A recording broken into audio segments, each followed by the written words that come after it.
नमस्कार विद्यार्थी मित्रांनो, एमपीएससीने 5 ऑगस्ट 2026 ला एक महत्वाचं परिपत्रक दिलं, ज्याच्यामध्ये पेसा आणि नॉन पेसा संदर्भात उल्लेख केलाय. मग आता संदर्भात समजून घेऊया की पेसा आणि नॉन पेसा भरती काय आहे. ही तलाठी भरती व्यतिरिक्त कोणकोणत्या पदांसाठी लागू आहे. तुमचा जिल्हा पेसामध्ये येतो का, तुमच्या जिल्ह्यातली कोणती गावं पेसामध्ये येतात, पेसासाठी कोणकोणती डॉक्युमेंट्स लागतात, ह्या सर्व गोष्टींची माहिती थोडक्यात घेऊया. आपण पाठीमागे 2023 ला आलेली तलाठी भरतीची ऍड सुद्धा मी तुम्हाला दाखवतो. सो हा व्हिडिओ शांतपणे निवांतपणे शेवटपर्यंत बघा. तुमच्या माहितीसाठी असू शकतो, नसेल तर तुमच्या इतर मित्रांच्या माहितीसाठी नक्की असू शकतो. ग्रुपमध्ये तुम्ही शेअर करू शकता.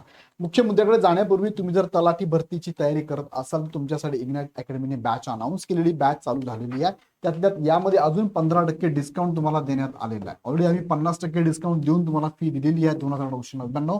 त्यात अजून 15% डिस्काउंट सध्या लागू आहे. सो लवकरात लवकर ऍडमिशन घ्या. प्रत्येक विषयाला सेपरेट बॅच फॅकल्टी तुम्हाला शिकवत आहे. एकाच फॅकल्टीकडून सगळे विषय शक्य नाही. असं कोणी देत असेल तर नीट अनालिसिस करा, कारण प्रत्येक फॅकल्टी PYQ बघत असतो. प्रत्येक फॅकल्टी सगळ्या विषयांचे अगदी स्टेट बोर्ड पासून ते रेफरन्स बुक बघत असतो, MCQ सेट करत असतो, टेस्ट सिरीज सॉल्व्ह करत असतो, टेस्ट सिरीज बनवत असतो. हे सगळं तुम्हाला ह्या बॅच मध्ये मोफत मिळणार आहे. सो ह्या बॅच साठी तुम्हाला महत्वाचं काय, टीम महत्वाची आहे आणि त्याचबरोबर तुम्हाला इथे डेमो सुद्धा आम्ही दिलेले आहेत, ते एकदा बघून घ्या. आता मुख्य मुद्द्याकडे तुम्हाला घेऊन जातो. बघा, फॉर्म भरण्याची डेट वाढवण्यात आलेली आहे. 10 ऑगस्ट पर्यंत तुम्ही तलाठी बरोबर ग्रुप सीच्या सगळ्या पदांसाठी फॉर्म भरू शकतात. त्यानंतर पुढे बघूया आपण की महत्वाचं बघा, नाशिक जिल्हा जुनी जाहिरात तुमच्या समोर मी ठेवलेली आहे. TCS एक्झाम दिली 2023 मध्ये. त्यामध्ये जनरल जाहिरात होती बघा, जनरल तलाठी भरतीची टोटल जागा होत्या 61 जागा होत्या तलाठी भरतीच्या, आणि त्यामध्ये नाशिक जिल्हा पेसामध्ये येतो म्हणून पेसाची, नाशिक जिल्ह्याची जुनी पेसाची जाहिरात, जी की नवीन पद्धतीने देतात, जनरलची अशी देतात आणि पेसा मधली अशी जाहिरात आहे, ज्यामध्ये तुम्ही बघू शकता की पेसाची जाहिरात आहे, ज्यामध्ये फक्त अनुसूचित जमाती म्हणजे ST कॅटेगरीचेच उमेदवार या ठिकाणी पात्र असतात. हा मुद्दा क्लिअर झाला. STच्याच उमेदवारांना पेसा भरतीमध्ये किंवा पेसामधून ह्या जागा मिळत असतात. ओके, मग ही जाहिरात आली होती. यासाठी बघा 22 पदं वेगळी होते, जे की ST कॅटेगरीसाठी होते. मग आता पुढचा मुद्दा आपण समजून घेऊया की पेसा आरक्षण कुणासाठी असतं. तर पेसा आरक्षण त्यांनी दिलेल्या माहितीनुसार बघा, आता जी MPSCने परिपत्रक दिले त्यामध्ये पण त्यांनी मेन्शन केलेलं आहे. सध्या जी जाहिरात MPSC मध्ये आली ती पेसा आणि बिगर पेसा अशा दोन्ही प्रकारच्या जाहिराती आलेल्या आहेत. फक्त एकाच जिल्ह्याची आली, मात्र कोणता जिल्हा, चंद्रपूर. आता किती जिल्हे असतात ते पण मी पुढे दाखवतो तुम्हाला, बरोबर. आणि यासाठी फक्त अनुसूचित जमाती म्हणजे ST कॅटेगरीचा उमेदवार फक्त इथे अप्लाय करू शकतो. या फक्त तलाठी पदासाठीच हे लागू आहे. उर्वरित आता ग्रुप C मध्ये जवळपास 10 वेगवेगळी पदं आहेत. त्या 10 पदांपैकी 9 पदांना पेसा लागू नाहीये. पेसा ही फक्त तलाठी या पदासाठीच म्हणजे ग्राम महसूल अधिकारी या पदासाठीच लागू आहे. त्या संदर्भातला 1 फेब्रुवारी 2023 चा GR पण, तो GR माझ्याकडे उपलब्ध आहे. हा GR बघा, माननीय राज्यपाल महोदयांच्या 29/8/2019 च्या अधिसूचनेनुसार अनुसूचित क्षेत्रातील म्हणजेच पेसा क्षेत्र आपण त्याला म्हणतो, STचं क्षेत्र म्हणतो, 17 संवर्गातील सरळ सेवेची पदे भरती करण्याबाबत. आता 17 संवर्गांनाच फक्त पेसा भरती लागू आहे. किती? 17 संवर्ग. त्यापैकी आता जर ऍड बघितली आपण 2026 ची आलेली ग्रुप C ची, तर यामधलं फक्त तलाठी ह्या पदासाठीच हे लागू आहे. उर्वरित पदांसाठी हे लागू नाहीये. हा पण मुद्दा लक्षात घ्या.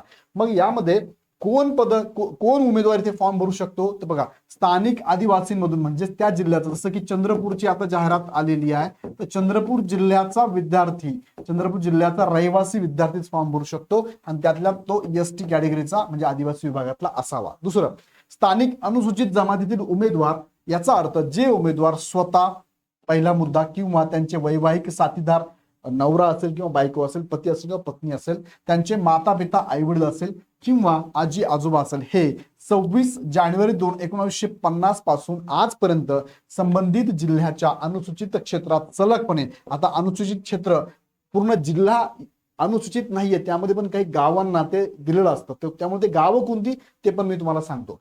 सलगपणे राहत आले आहेत असे अनुसूचित जमातीचे उमेदवार असं आहे.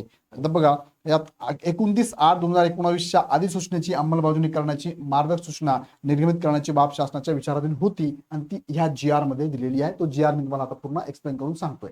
आता पेसा आरक्षण किती आणि कोणत्या जिल्ह्यांना लागू आहे हा पण मुद्दा लक्षात घ्या. पेसा आरक्षण बघा 13 जिल्ह्यांना लागू आहे. मी सांगतोय बघा, त्यामध्ये हा जो शासन निर्णय त्यामध्ये त्यांनी टाकलेला आहे, ठाणे, पालघर, नाशिक, धुळे, नंदुरबार हे झाले 5, जळगाव, अहमदनगर, पुणे, नांदेड आणि अमरावती हे झाले 5, आणि यवतमाळ, गडचिरोली, चंद्रपूर हे झाले 3, म्हणजे टोटल 13 जिल्ह्यांसाठीच लागू आहे. मग जे उमेदवार ह्या जिल्ह्यांमधून बिलॉंग करत असतील ते उमेदवार पेसा भरतीमध्ये सामील होऊ शकतात. मात्र आता फक्त चंद्रपूरची जाहिरात आलेली आहे. बाकीच्या जाहिराती आलेल्या आहेत का? बाकी जिल्ह्याच्या आलेल्या आहेत जनरल, पण पेसाची अजून आलेली नाहीये. पेसाची फक्त एमपीएससीकडे फक्त चंद्रपूरचीच आलेली आहे. बाकी जिल्ह्यांच्या जाहिराती असतील, पदं असतील जनरलमध्ये, पण पेसा मधली आलेली नाहीये. लक्षात घ्या. मी कशावरून सांगतोय? कारण त्यांनी ऍड मध्ये सांगितलंय ना तुम्हाला काय भरा, तुम्ही चंद्रपूर जिल्ह्यातले आहात का असा प्रश्न विचारला, म्हणजे चंद्रपूरचीच आलेली आहे. ओके. त्यानंतर पुढे सांगितलंय बघा, अनुसूचित क्षेत्रामध्ये समाविष्ट असलेल्या तालुक्यांची गावांची खात्री सर्व संबंधित प्रशासकीय विभागांनी आदिवासी विकास विभागाकडून करावी. म्हणजे तुम्हाला तुमचं गाव, तुमचा जिल्हा तर आहे आदिवासीमध्ये किंवा तुमचा जिल्हा तरी पेसामध्ये आहे, पण तुमचं गाव त्या पेसा क्षेत्रात आहे का, अनुसूचित क्षेत्रात आहे का, ते पण तुम्हाला चेक करायचं. कुठून चेक करायचंय? प्रशासकीय विभागांनी आदिवासी विकास विभागाकडून बघून घ्यायचंय तुमचं गाव त्याच्यामध्ये येतात का. आता पुढे जाऊया आपण. पेसा आरक्षण हे कोणत्या पद संवर्गासाठी आणि किती टक्के लागू? कोणकोणते? तलाठीला आहे, पण याच्या व्यतिरिक्त अजून कोणत्या पदांसाठी आहे तर त्याचं डायरेक्टली लिस्ट त्यांनी दिलेली आहे. ह्या लिस्टमध्ये तुम्ही बघू शकता.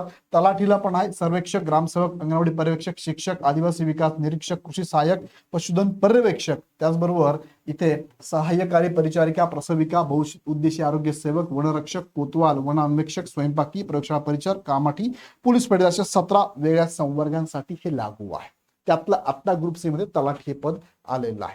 त्यानंतर पुढे आपण बघितलं तर पेसा आरक्षण किती टक्के लागू आहे, तर त्यानुसार बघा, जर त्या गावांमध्ये आदिवासी लोकसंख्या 50% पेक्षा अधिक असेल तर 100% ती जागा फक्त त्या एसटीच्या उमेदवारालाच, तिथे स्थानिक उमेदवारालाच मिळणार आहे. दुसरं, ज्या गावांमध्ये आदिवासींची लोकसंख्या 25 ते 50% दरम्यान आहे अशा ठिकाणी 50% जागा ह्या त्या क्षेत्रात स्थानिक लोकांमधला एसटी उमेदवार घेतो. त्यानंतर ज्या गावांमध्ये 25% पेक्षा कमी लोकसंख्या आहे त्यामध्ये 25% जागा ह्या एसटी उमेदवारासाठी, स्थानिक उमेदवारासाठी रिक्त असतात. ओके.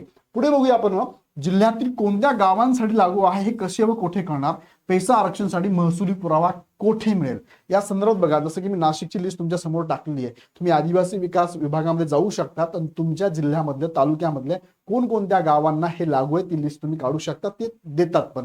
जसं की मी सांगितलं, तालुका आहे देवळा, देवळामध्ये हे 30 गाव आहेत ज्यांना पेसा क्षेत्र लागू आहे. ह्या गावांमधून तुम्ही बिलॉंग करत असाल तर या ठिकाणी जर जागा असेल, पेसा भरती असेल, तर ती जागा स्थानिक मुलांनाच, उमेदवारांना मिळत असते. आता पुढचा मुद्दा आहे की पुरावा कधीपर्यंतचा लागणार आहे. त्यांनी इथे 5 ऑगस्ट जे परिपत्रक आहे एमपीएससीचं त्यामध्ये टाकलेलं आहे.